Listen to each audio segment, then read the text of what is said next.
So me and Eileen have been talking for quite a few years about starting a podcast specifically about relationships. We've been through our own ups and downs, and since I started the Layman's Lab, which is men's self-development and to help men be better men, we've picked up how relationships have become a big staple within the discussion points of how people interact with, especially men interact with in their relationships.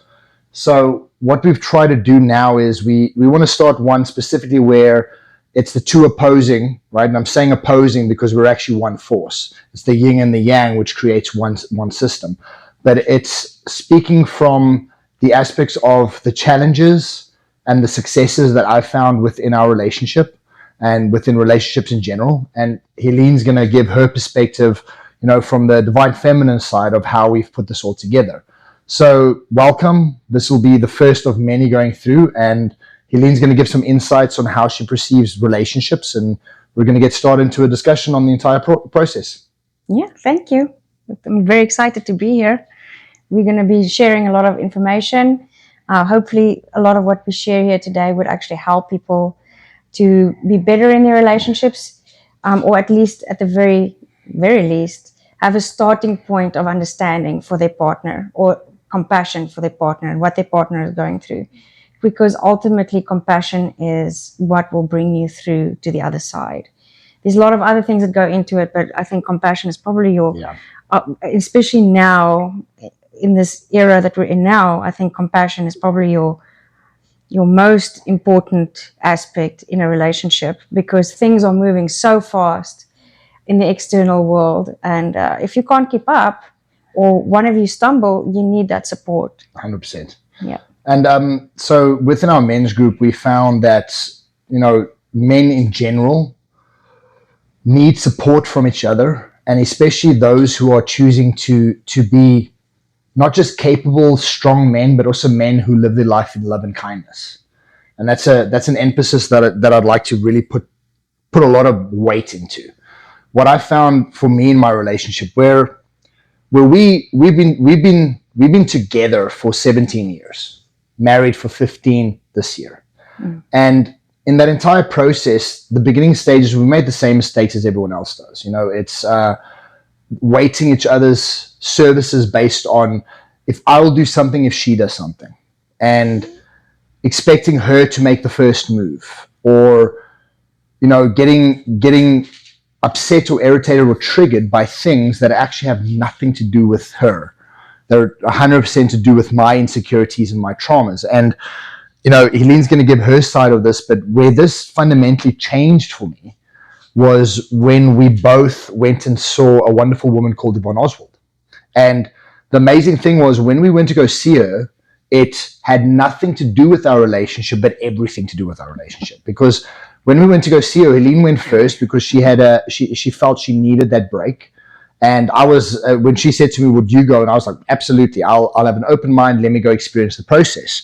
And the NLP and hypnosis process is self-guided meditation, which helps you deal with your past traumas. And Eileen, being someone who now has run courses and become a professional under Yvonne Oswald and is now a master NLP and hypnosis practitioner, is we've really found that point, right, which for us was in 2020, changed the dynamic of a relationship. And it changed the dynamic of a relationship for me in any way. It changed because instead of making it about her or us, I did all the self-work. So I started working on my traumas, my triggers, my emotional states, how I project myself to the world, everything that I could do, part and parcel of why our relationship now is in such a good space. And it has its ups and downs even now with all the work done, because that's just the nature of a relationship. But I found the difference for me fundamentally was I did a lot of self-work. I sorted out all those triggers, those things that are just ingrained in me. And once I figured those out, the relationship part became now a challenge point where it was now I can really dig into it and figure out how can we make this really gel. And Helene's going to give her side on this, being the hypnosis and NLP practitioner and master NLP practitioner who deals with people on a constant basis. She's going to give her insights of how that changed for us. Yeah, I agree. Everything changed when after I went to Yvonne.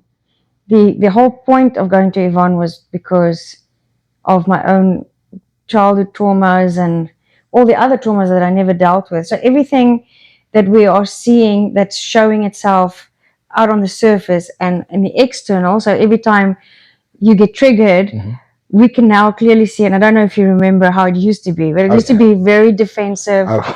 Yes. And it would be stuff to me would seem like, this is so bizarre. Why are we having this conversation? Like, why are we even arguing about this? I'm not saying that you're not good enough, which is, by the way, why men get defensive, is because it automatically makes them feel like that little boy that were told they weren't good enough. Yeah. And even if they weren't specifically told that, somewhere during their childhood or upbringing or social structure, it did make them feel anytime that they were criticized, and it's not even criticism, it's anytime that they are requested to do something differently than what they're doing right now, it's this automatic defensive wall that comes up, Yes. which is incredibly difficult to deal with in a relationship. That is probably, I would say, for me, I'd say almost impossible. yes, for me, that was the most difficult part of breaking through to you when we were having any kind of argument, because from where I was sitting, I wasn't asking Jason to change. I wasn't asking him to not be him. I was merely pointing out a behavior that didn't sit well with me, and I wanted it to be rectified so that we could move on and go forward. But it spiraled and escalated super quick. Yes. Because at the time he hadn't had the opportunity yet to actually deal with those little triggers. So those triggers can really become a flammable mess when you don't actually deal with them. And so that's why we went to Yvonne. Yvonne was really the turning point for us in everything that we're doing. Yes. Considering that we were refugees for such a long time, and that we really we have moved a lot. Yeah, we weren't in the as a couple. We had gone through immense amounts of difficulties even just to get to that point. Yes. And despite that, I'll give the flip side to what Eileen's talking about, and everything she says is 100% correct. I found that men in general, we always dwell to anger, right? It's kind of we perceive it to be our default setting, but it's not that simple.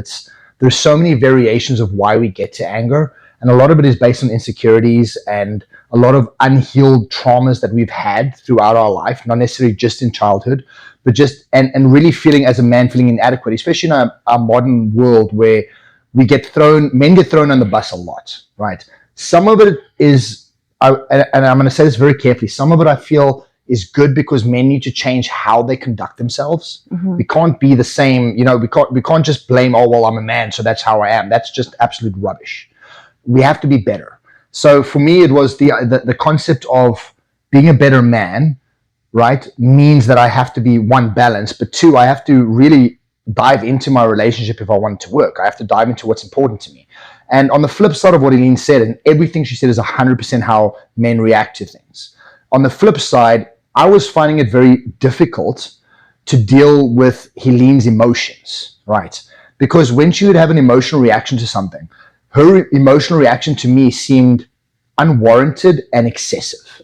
Like, how could it, like that I do so much. Yeah, what are you not about?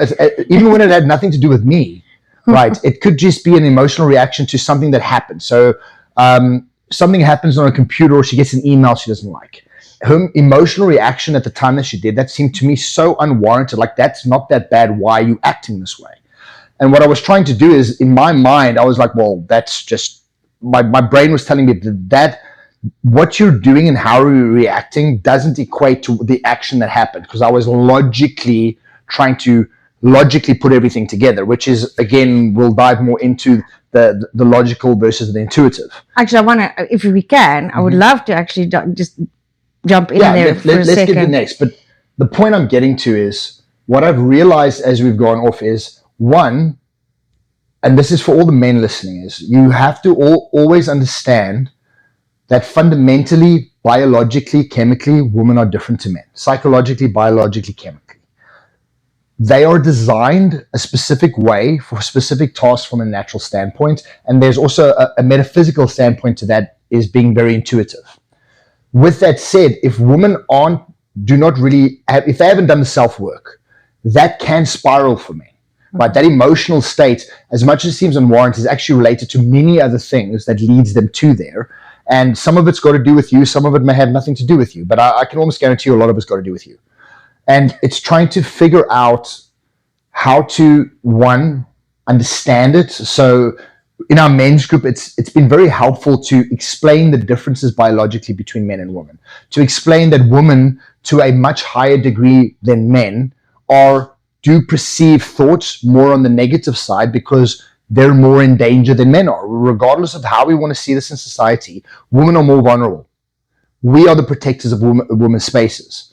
That doesn't just mean being a big, strong man and standing in. That means also protecting them not only physically, but also emotionally and also spiritually. And those three are very important.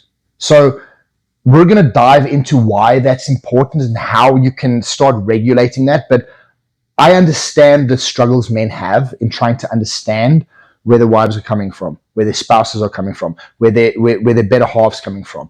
But for me, I found the most useful part was, regardless of how people have told me, is I will never speak a woman's language the same way as they can. I will always be a foreigner to that language. However, that doesn't mean that I can't learn the language or can't learn the cues, and I can't learn more about how to be more present and be the right type of man. And having that logical anger reaction is generally what just shuts us in the wrong direction. Mm-hmm. Well, I actually think that that's a great segue, because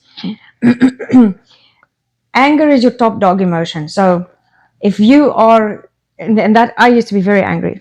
If I get angry, especially with electronics, not a fan. So it used to really, really irk me when things just won't work. And also on an energetic level, things wouldn't work on a computer because my energy was also, it would be all haywire while I'm sitting in front of it. I will call Jason, like, this thing doesn't want to work. He will sit down and there would be nothing wrong with it. It's even more infuriating, right? But anyway, so anger is your top dog emotion.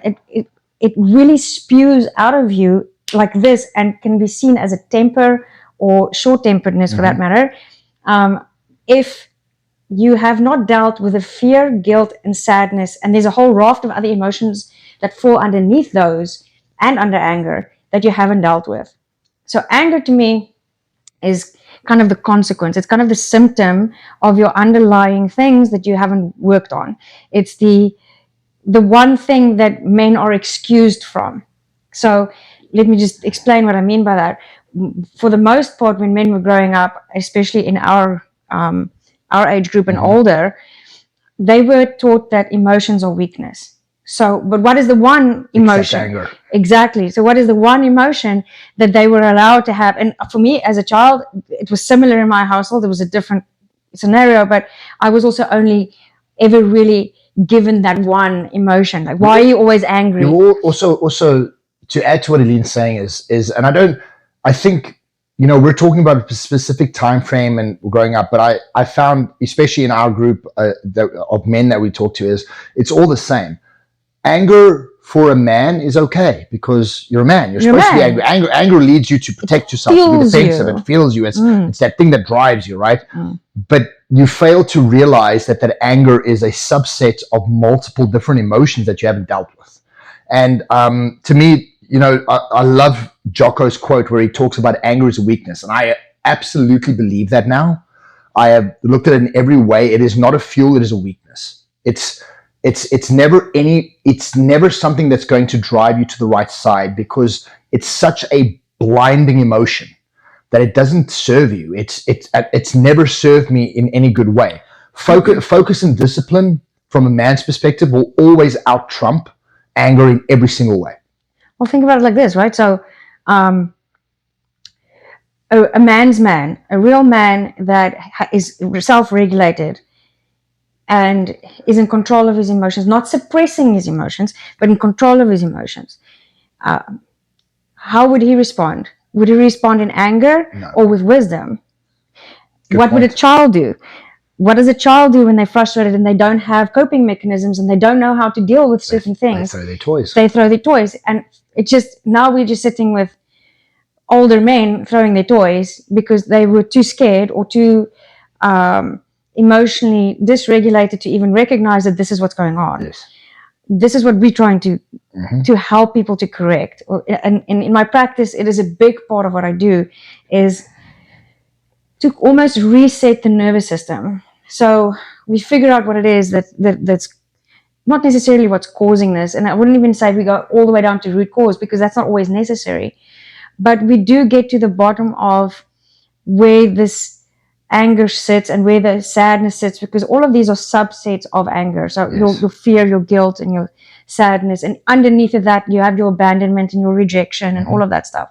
So once you've cleared that and you have your clear slate, like we had with Yvonne, now you can build on that stuff. Yeah. And I also like I can't remember exactly what it is that you said, but this all comes back down to, from a subconscious or unconscious level, which is where all of your behaviors sit, your memories, your organization, all of those things. That is where you make the change. So you'll find a lot of times men that have bad tempers and they're like, I need to change, I want to change. And they are really white knuckling their way through life. Yeah. They are grinding their teeth, but they're not expressing their anger.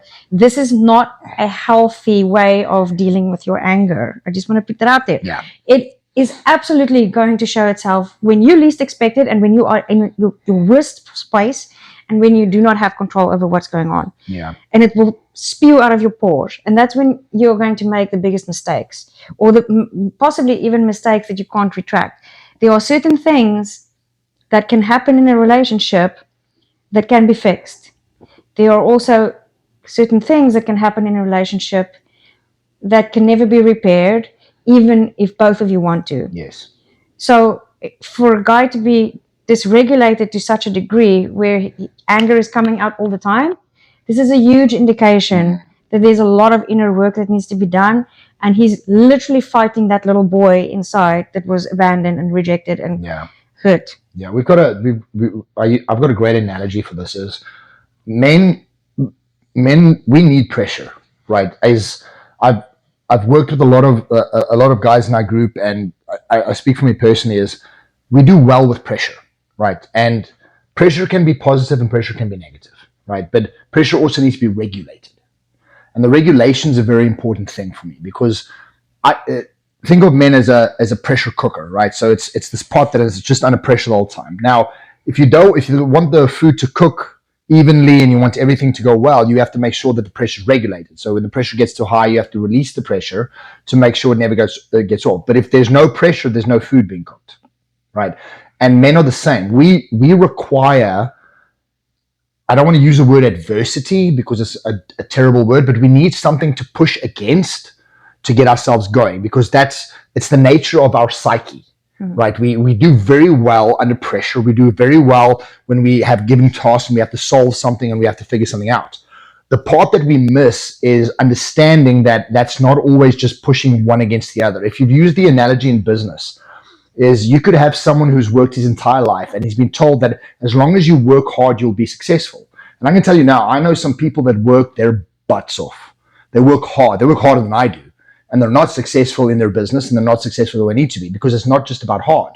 There's more nuance to this. And a relationship's the same thing. Regulating yourself and being under pressure is, as Eileen said, is white knuckling. It just only gets you so far, because all you're doing is you're suppressing. So you're actually just, you're basically, every time you're just exchanging it for a bigger pot that takes more pressure, but eventually you're going to run out of stock and it can't take any more pressure, it's going to explode. Also, you've burnt that stuff into the bottom. Now it's going to be very difficult to get that out. So it never really works that way, because white knuckling it through it on the surface, it could last for a while, but you're not dealing with the underlying problems. And I found that I've white knuckled lots of things in my life and it just didn't solve anything. What I found now is, previously when I white knuckled anger, the anger is still there, I'm just not showing it. So I haven't dealt with this shit. Now what happens is, I found the ability through dealing with it. So why am I angry? Right, and Eileen's got a wonderful tool which is called the 7 Whys. Why am I angry? My wife said something I don't like, it hurt me. Why am I angry? And I can't use the same analogy every time. Why am I angry? Well, what she said was hurtful because my dad said that to me when I was a kid. And you go, what about that makes you angry? And then what about that makes you? So you keep asking the why until you get down. And usually by the seventh time, usually before, but by the seventh time, you'd have a more definitive answer. Once you've got that answer, you realize that the anger was just a subset of another emotion. And once you deal with that, there's no more anger. Mm-hmm. That's the beauty of this. There's no more anger. I can tell you things that used to drive me nuts in our relationship, right, are actually the most precious thing I can see in our relationship now, because I dealt with the subset emotions which had nothing to do with our relationship.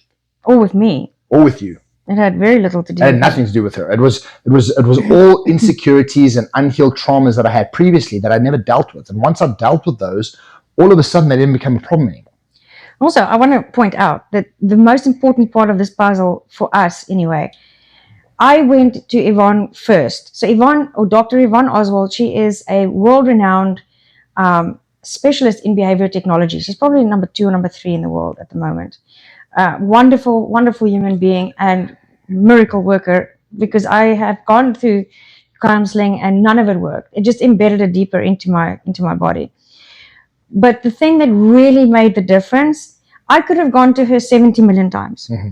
If you didn't go, nothing would have changed. Yes. And why is that? Because the man has to lead. And I know there's a lot of women's ears burning right now. I don't really want to get into that part of the stuff, but at least not this episode. Definitely not this episode. But for the divine masculine and feminine to work together, the man is the initiator. He is the starter kit. He is the one that has to lead. That doesn't mean he has to dominate. We're not talking about domination. No. We're not talking about subserviency. We're talking about, love?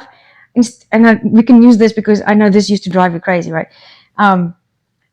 What are we having for dinner? Or let's go out for dinner. Where do you want to go? Oh my God.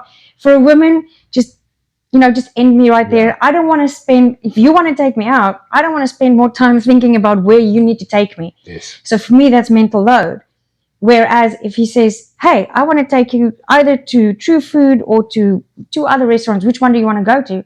So much easier and much, much better. And why? Because he took initiative. He's the one who said, you know what? We are going to make these changes, and I will make these changes so that will make our relationship better. The woman is the receiver. The man is the giver. And the woman, when she receives, she makes more of what he gives her. So, and these are old examples that people use all the time, but he gives her a house, she makes a home, he gives her sperm, she gives him a baby, that type of stuff. But it is so much wider than that. Yeah, that's a good way to kind of lay it in. But what Eileen's touched on is something that you see it run through social media on memes, and jokes are made of it, right? Is what do you want? Right, the question, and it stems from what do you want to eat? What do you want to have for dinner? What do you want to do? Where do you want to go? Where do you want to go? What do you want to do? Right, and for me, it's like with most men, it's the craziest question in the world. Why? How do you not know? I'm asking and giving you an option. How dare you throw it back at me when you've told me a million times that I don't take you out? Right, that was how I looked at it. It was like, but you keep telling me you want to go out. Now I'm giving you the opportunity, and you can't even decide what you want, right? Because what I want to give you is never good enough, which was an absolute lie. It was because I didn't take the initiative. Now, it's difficult to get your head around that, because most of us, when we go into a relationship, we're taught that it's got to be give and take. And if you're entering your relationship with the concept of give and take, you're going to fail. I'm telling you now, right? This is not an opinion. This is a fact. If you run your relationship on you give, I take, you are going to have an unhappy or a dead relationship. Or it has to be equal. Right. There's no such thing as that. How your relationship, for at least in our perspective, has worked is when we're talking about that, I needed to understand why is that so difficult. Because if she comes to me and go, where you want to eat? I'll go, I want to go there. Right. I'll tell you exactly where I want to go right now. Steakhouse. Yeah. But here's the reason why. The why is really important on this for men. Is the why is women's brains, right? The way that a woman's brain is structured and her psyche works. They are designed to protect a child, right? They are also designed to look at every worst case scenario in hyper definition, which means everything is overly focused on the worst case scenario to the worst degree you can think. Now, why is that? if you think of us as a species, right, is imagine we're living 10,000 years ago or 50,000 years ago. Eileen she's looking after the kids at the hut or the village, and the men are now going to go hunt, right? While we're away, she's got to worry about wild animals, different tribes coming in, cold, heat, warmth, food, everything. Am I coming back? Am I not coming back? So those ranges of problems have to be highly, highly intensive in order for it to be able to function and look after what she needs to as the caretaker of the family, right? The caretaker as the maternal caretaker. For us as men, we don't have that problem. Men's brains can systematically solve a problem.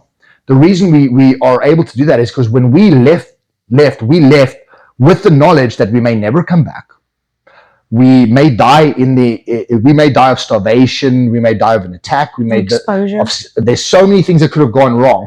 But if we think about that, we'd never leave the village. We'd just stay there, right? So men are wired for danger. We're wired to be able to take this on. That's why men go to war, right? Because we don't think about wars. That's why men go hoorah when they see a war's coming up and we're going to go fight, because we're designed that way. We're designed to overlook the danger for the benefit of what we can achieve in the victory. That's how we're designed. Now, 10,000 years ago and even 100 years ago, that was great. Now it kind of messes us up a bit because we don't live in a society that works that way. So that same mechanism runs that way. So, for Eileen, she's already worrying about everything that we've got to do. Do we have enough money? Do we have food? Are we going to make it next month? Is everything going okay in our lives, right? And she's hyper-focused on that because that is how she's wired. Me, on the other hand, and I will dare anybody in the comments to tell me this not is, one of you is worried about everything, one of you is happy-go-lucky. Right. Yes. I'm the happy-go-lucky. Everything will work out. I'm positive. We're good. I'll make it happen. Everything's great. We'll figure it out. We're going to get it done. Don't worry about it. I've got it. Everything's good. Right. And because we're wired that way, is now I go to her and I say to her, where do you want to eat? Now I'm adding another layer of problems to already the amount of problems again, most of those problems they're not problems. It's items. It's items, but her brain and her psyche doesn't see it that way. It's a lot like what you were saying. So men can do tasks hierarchical. So they can go, okay, I have this, and this that I need to do. And they can go, I've done that. And prioritize it. Women work horizontally. Like like your Google Chrome open and it has 90 million tabs open, which does. Her literally right now, I will go to her computer and she has 90 million tabs open, and I'm working on all of them. Yeah, and that's a great analogy because you see, and that's exactly a good way to see it. We see tasks linear, right, or we see them vertical, and we go task. Okay, priority goes to number one, finish, done, and we go through the list. They see all the problems at once. And also, most of the things that we're dealing with, and like you say, it's not problems. It's just items. It's stuff that has to happen to consistently have a smooth running of your household or your business or your relationship, whatever it is that you're busy with.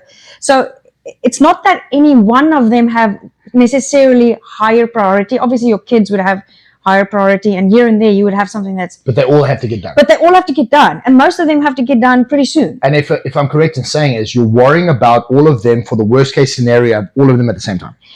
Not necessarily even worst case scenario. It's more of an efficiency standpoint as well. But yes, also worst case. Because let's say I have 17 different things that I have to do. I know that if I schedule any one of those things in the wrong place, that everything else will also not get done. Yeah. So it's a consistent scheduling and intuitive anticipation of what somebody else would need, especially if you're a mother. Mm-hmm. We don't have kids, but I 100% understand how women have to consistently run around because they are always looking out for the best interest of the kids. Yes. Always. And the household too. And the household, because if the house is not in order, how can their kids be in a good space? So for them, for us, it's always about what can I do that's going to make my day schedule easier so that I can at least have 5 minutes here or 5 minutes there. Yes. That is not going to impact anyone else. We mostly structure things according to our loved ones. Yeah. This is why you have many women that they get to the age of 40 and 50 and they suddenly get divorced and people are like, well, you've let yourself go. Has she? Or has she just run herself ragged for years and years and just never opened a tab for herself Yeah. and said, you know what, that tab actually needs priority. And that tab that Helene's talking about, that is our priority. That's what we should be doing. So to put a structured solution to what we've just spoken about is when you approach your significant other and your wife, your spouse, your girlfriend, and you approach them with something you want to do, you go with the plan. You go with the plan. But let me just give you a tip. Go with 3 plans. Yes, Right. always have 3 options. Have 3 options, right? Because she might not like the first option, and that's okay. Like, get over yourself. Just because she doesn't want to go to the Sizzler doesn't mean the world's going to end. There's other places to go eat, and you can take her to those, right? So go with 3 options. Go, we're going here. And I guarantee you, if you take that step and go, we're going to go do this, and you run that gauntlet, 9 out of 10 times she's going to run it with you. And the one time that she doesn't want to, it may be a specific reason she doesn't want, then you have alternative options. And the more you run that, you'll find an efficiency standpoint in the way to do it, so that you're taking a little bit of the burden of what she's trying to deal with, not in life, because you may look at what she's doing on a day-to-day basis and go, well, she's not doing much. To you, it's not much. To you, it may be. Until you have to do it. Right. Yeah, until you have to do it is the one sense, but to you, it may not be. But this is the same as emotions. Just because your spouse's reaction to an emotion is not your reaction to an emotion doesn't mean her reaction is wrong. That's a very important fact. Or needs to be fixed, or needs to be somehow you need to jump in and correct everything. And that's we're touching on a lot of different points, but have options and take the lead, but also be available to listen and to allow your spouse to have her emotions, right? Allow her to go through those emotions. Don't get triggered into trying to fix it, because that's a big mistake we make. We want to fix everything. Right, you don't have to fix everything. If she wants you to fix it, she'll say, I need you to fix this. 90% of the time, she's not going to want you to fix anything. Right, she just wants you to hold space for her. That's it. So, we're diving into many different aspects of it, which are going to be episodes on their own. But what we're trying to get at here is whatever you're going through in relationships, and I can attest for this in our group, and going through different discussions with guys in regards to the relationship. And Lean's going to give her impact of what she's found within the NLP and hypnosis is, regardless of what you think, we're all going through the same thing. The problems are universal, right? The challenges are universal. They're not specific to one or the other. The nuances of how you got there are different, right? Some may be more extreme, some might be a little bit less extreme. But the problems we face as men, or the problems we perceive to face as men with our spouses, aren't really problems. They're just relationships. That's just how they work. The same thing comes with Eileen. There's lots of things that we do as men that she can't understand. And what I found really helped is a little bit of communication. And here's the thing is, she's never going to fully understand how my brain works and why I do things in a certain way. She can have empathy for it. She can have an understanding for it, but her brain doesn't work that way. And that's okay. And it's the same thing on my side is I don't fully understand women's intuition. I don't fully understand how their emotional state works and why it works that way. But I have empathy for it, and I have an understanding for it. And that understanding helps us bridge that gap, which is all we're trying to do. I think one of the things that we've recently discovered that really helped us, especially if you're dealing with a spouse or a male spouse, actually probably anyone really, that acts defensively if you bring something to them. And that can be not necessarily something that you're worried about in a relationship, but just, hey, this happened today, and I just want to bounce some ideas because I feel like I'm not doing what I need to be doing, whatever it may be. Was when we had that one argument and you kept getting defensive, and I couldn't understand why you were getting defensive, and you kept saying to me, yeah, but I didn't mean that. That wasn't my intention. Yes. The one thing that changed everything for us is you do realize that I never think that you do anything with that intention. Yes, that was big. So it is a big one, right? So women automatically already know that you didn't do that intentionally. Yeah. So if you were able to go into a relationship knowing that whatever your wife brings to you is not because she thought you did it intentionally, she's just bringing it to your awareness, that changes it. Yeah. Because what did it do for you? Well, let me mansplain this for them. Right. What really happened there is you have to have a fundamental understanding, right? And I'm not talking about relationships where there's a break in regards to how you feel about each other, right? I'm talking about general relationship problem. You're in love with your significant other. You guys are on the relationship's on good terms. It's just you're struggling to find that rhythm of running well together, and it's causing friction, right? In that particular case, right, is why did you choose that person? And if you're married, why did you choose to marry them? You married them because you found someone you want to, one, spend your life with, two, that you fundamentally trust. Now, once you get married, that person, Eileen, knows more about me than anyone in every my life, my parents included, right? Because she sees the most intimate parts of me. I trust her explicitly, right? So if I've done something, or she something that I've done, whether I felt it was intentional or not, and again, if I am truly in love with my wife, my intention is never to hurt her, ever, right? So I might have done something, and how I've communicated it, or how I've actioned it, or how I thought it would play out might have been completely wrong, and it's affected her in a way that she feels that it's made her feel emotionally insecure. It's made her feel like she's vulnerable, and it makes her feel like she's not safe. Right.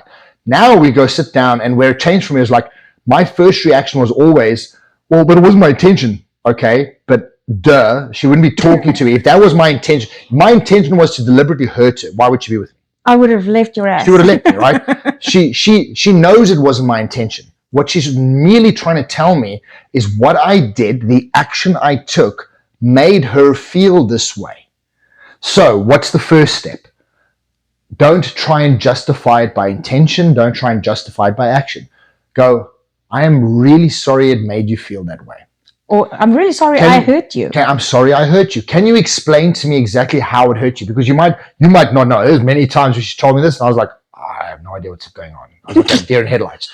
Then I'd say to her, explain to me what happened. And then she would explain to me how it made her feel, what the actions were. And if I let go of the little child who's getting upset and the little boy who's going to, throw a tantrum, and I was like, okay, that actually makes a lot of sense to me, right? And then I'll go back to her and say to her, thank you so much for explaining to me. I really apologize. I did not mean to hurt you. I will take care of how I do this the next time, or not do the action the way I did. And then once we're over that and I've allowed her to express her emotion, we've gotten past that, right? If you then want to have an additional discussion, go, you know what, I really didn't mean to do that. That's fine, but it's not necessary. But what you would mostly find is that once you've done that, now you've opened the door for your wife to also have introspection for herself, because what would come out of that conversation is, you know what, let's explore a little bit together. Let's be curious. What exactly is it about what I did that made you feel that way? And you will find that it would most likely, in many cases, be something that happened to her when she was younger, yes, or as a child, that reactivated that. So it triggered it. It might have been that, yes, that made me feel triggered, or it made me feel sad. This is why it made me feel sad. It's also helping her heal, yes, of those things, because now previously, when this happened, she had no support. Yes. There was no trust. And we're not talking about in the relationship. We're talking about the original situation where this has occurred. The reason why this keeps happening now, or triggers her, is because she never had that support. She never had that trust. She never had that feeling of safety, that environment of sacred space, which you're now giving her. So now next time this happens, it's not going to get triggered. No, it changes the dynamic. It completely energetically changes the dynamic. Just remember, your wife married you because she loved you. Yes. If she thought that you were doing stupid things or things to hurt her intentionally, she either would have never married you, or she would have kicked you on the butt a long time ago. Yeah. So just go into your relationship knowing that your wife already knows that you didn't do this intentionally. Yeah. And then and just to really break down that clarity in there is, we inherit, regardless of how great you might think a relationship is or how bad you might think it is, right? We inherit the traumas of our spouse into our relationship. It's how it is. Whether you were high school sweethearts, whether you got married, like we got married when we were both 30, or we were 29, but we were married 10 years, or if you get married when you're 50. Regardless of whenever you're getting married, you are automatically absorbing the baggage and trauma that they carry with into that relationship. And as much as we've done a lot of self-work, we still carry that trauma, right? A lot of it we've dealt with, we understand where it comes from, but that doesn't mean we're perfect. That doesn't mean we go through. There's lots of times where I find myself in a discussion, right, where I can feel that little tantrum knocking on the door, right? The little boy going, oh, this, I feel myself getting upset, and then I have to go, oh, no, but I realize what that is, and I have to conduct myself differently, and then it's gone. But you have to realize that, and sometimes I don't. Sometimes it comes through, and I get angry, and I can feel myself getting angry, and sometimes it'll be as I'm going to the anger, ooh, and then I'll actually stop and go, oh, I'm getting angry now, and I'll actually correct my behavior. Right? Or I will go through the whole anger system, go think about it, and come back and go, I'm so sorry that I did that. I don't like that, because I've realized I don't want to be that person. I don't want to be a person whose immediate trigger is a trigger into anger, because it doesn't serve me. There's zero benefit from it, from a longevity standpoint in my relationship, and me as a personal human being who wants to be a good human being. Or your health. In no way, shape, or form does it benefit me. So I'm aware of it, but I slip. Right? And when I say I slip, it's not that I slip, it's just I'm learning more about myself the more we're going down this journey, and I'm learning more about the relationship. But that's also part of our growth. And that's the part that I really want to emphasize, is grow together. Like, I cannot emphasize this enough, is you either grow together or you grow apart. That really is true. That's the truest statement you're going to get. You either are growing together or growing apart. You cannot grow together if you are not willing to, first of all, let go of your egos and insecurities. For guys, 100%. Let go of your egos and insecurities. For girls as well. But you really have to let go of that and really embrace the fact that this is the person I want to spend the rest of my life with. And if I'm going to do that, do I want to spend the rest of my life with someone in anger, in fear of what we're going to say next, or trying to avoid them? Eggshells. Yeah, I remember, I was working for a place in South Africa, and I remember walking in and hearing all the men always talk about how they couldn't wait to not spend time with their wives, right? And this was long before we even did our self-work. And it was always with me. Like, my first thing that came into my head was like, why did you get married? Like, all I want to do is spend time with my wife. That's like, it's my person. Why wouldn't you want to? And you need to embrace that. If you don't have that, you need to fundamentally have a look at your relationship. And I'll be honest with you, it may not work out. It may, but you have to be honest, and that's okay. But you're doing this because you want to be happy in a relationship. And in order to do that, it takes work, but I promise you that work is worth it. If your relationship is based in friendship first, you have a much higher propensity or likelihood of success. And with success, I mean a happy relationship. Yes. Than if it was based on just sex or just physical attraction or just one thing that you had in common. If your spouse is that person, it's the first person you want to call when something good happens. It's the first person you want to call when something bad happens. Mm-hmm. It's the first person you think of when you're like, oh, I feel like having coffee. Hey, do you want to go have coffee? It's your best friend. Yes. And that really does set a wonderful foundation for a beautiful relationship. And also finding things that you can do together. For the longest time, we didn't really have, I would say, time and opportunity, but honestly, we didn't spend enough time finding those things that we can do on a daily basis that really brought us joy together. Yeah. Or finding a hobby or a small thing that we can just share on a daily basis. And I think over time, we've really worked a lot on that, and it's been great. There's been a lot of changes that I've made in regards to how I conduct myself to find them, because we're going to do an entire episode specifically on this because there's so much to dive into. But I'll touch on a couple of small aspects. Right, is a lot. I can attest that a lot of men are going to resonate with what I'm saying. Is my wife wants more quality time. My wife wants more connection. Right.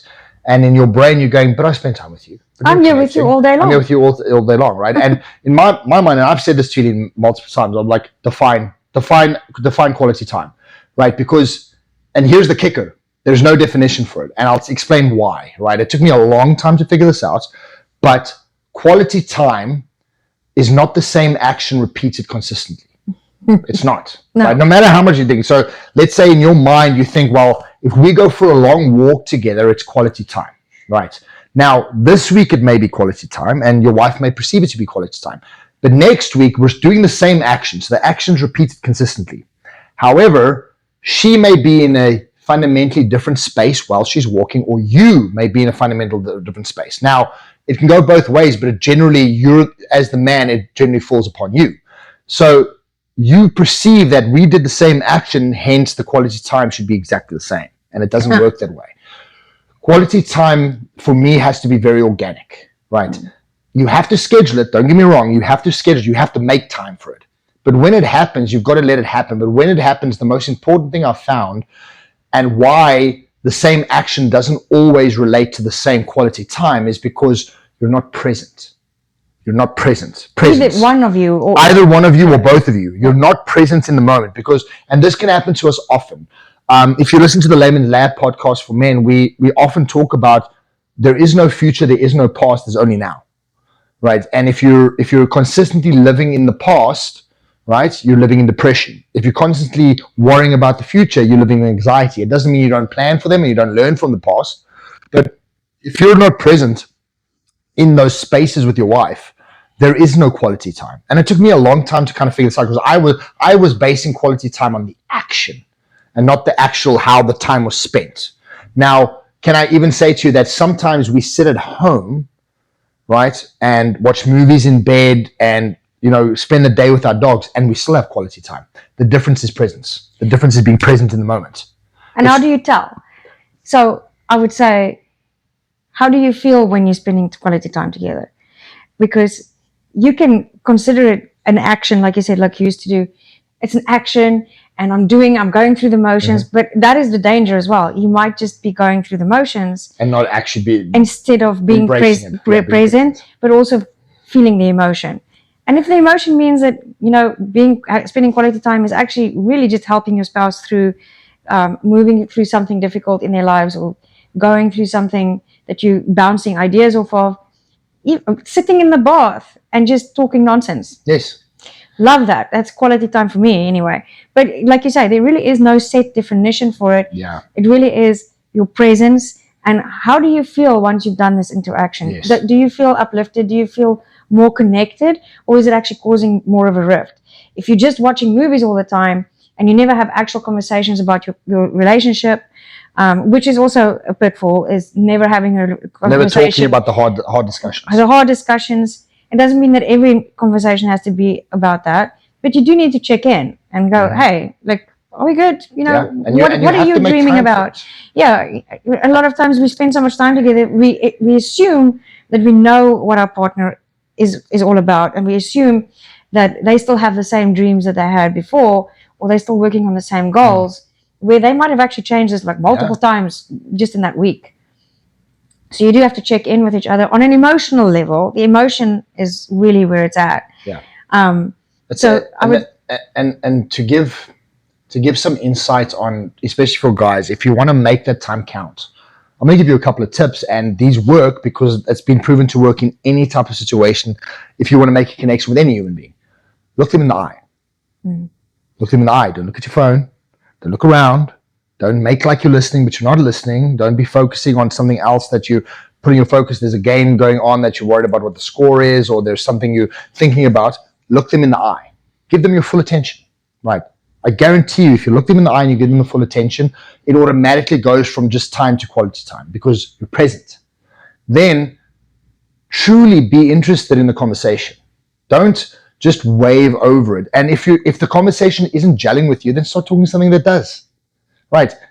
It's about the connection. It's not really about the discussion. Yes, there's sometimes you're going to have hard discussions about where you guys are, what the next steps are. Those are not always the most comfortable decisions, and you got to be very, very cognizant that they can turn into anger like this. So you have to be present, but also be present in the best possible level of love and kindness. Keeping a safe space. Really keep that safe space. The second part on that is do the fundamentals. Put your phone down. Actually, don't even have it near you. Yeah, look her in the eye, listen to what she's saying. Even if you sit and go, I know this already, you may do that, it's not the point. You married this person, you love this person, right? You expect them to give you that time when you're talking about it. Eileen doesn't have the exact same interest I do. There's some things that are complete opposites on how we're interested in. But when I talk to her about things I'm interested in, she'll sit there and she'll look me in my eyes, she'll listen to me. And I appreciate that. And I return that to her, because that is how we produce the quality time. So that's as physical standard way they can tell you. If you want that quality time, one, eye contact, and actually listen and be present in the moment. And I guarantee you that quality time becomes a lot less difficult or a lot less about the action and more about the actual quality. The reason why it's called quality time, in my opinion, is because it's the one space, the one scheduled time slot where it's just us. Yes. We have, 4 or 5 businesses between the two of us and 4 dogs and all sorts of other stuff that we're doing. So there's always a phone beeping, an email coming through, a phone call coming through, somebody needing something for the websites. There's always something that can distract you. There will always be something that can distract you. But quality time is there to make sure that those distractions don't distract you. Yes. So it is just the two of you. All attention is just on what you guys are doing together. Nothing that is going to try and distract Jace is going to have that impact where he actually gets distracted, because what does that mean? It means that whatever he's dealing with there is more important than what's going on right in front of him. And there's a really good lesson in that. Is it more important? Because a lot of times, especially with men, is we might have a thought process. We might be thinking of something specific, and we prioritize that thought because it's just in our heads at the time, but it's not more important. If it is more important than what's currently going on, make it part of the discussion. Or at least be very honest with yourself and say, you know what? Quality time with you is not as important to me as my work is. Yeah. At least you're being honest. Yeah, but honestly, if that's the truth, you really need to reassess your relationship. And then you might just be okay with what happens after that. There's more to that. So for me, is honestly, if something's so deeply on your mind, right, that it's bothering you to that level, make it part of your discussion. Make it part, because if it's more important than the quality time you're trying to spend with the person that's the most important in the world to you, then maybe that's worth a discussion to have with them. Or you need to weigh up those options and go, you know what, I'm actually just bullshitting myself and not do that. Yeah. Or it might be something that you really need help with. Could be. So ask your spouse to actually, you would be surprised what you could get out of that. Just because men carry most of the weight in terms of stress, because you are built to carry it more. Yes. That doesn't mean that you have to carry it alone. No, you've got to learn. For men, we're trying to teach men that, one, you need to be better men, right?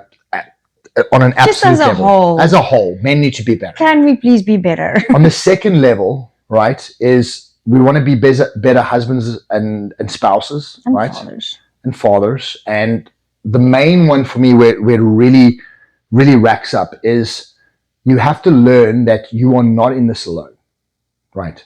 Is we can take a lot alone, but we don't have to. We have a brotherhood of very like-minded men all over the place that we can tap into, and we need to start getting back to that, one.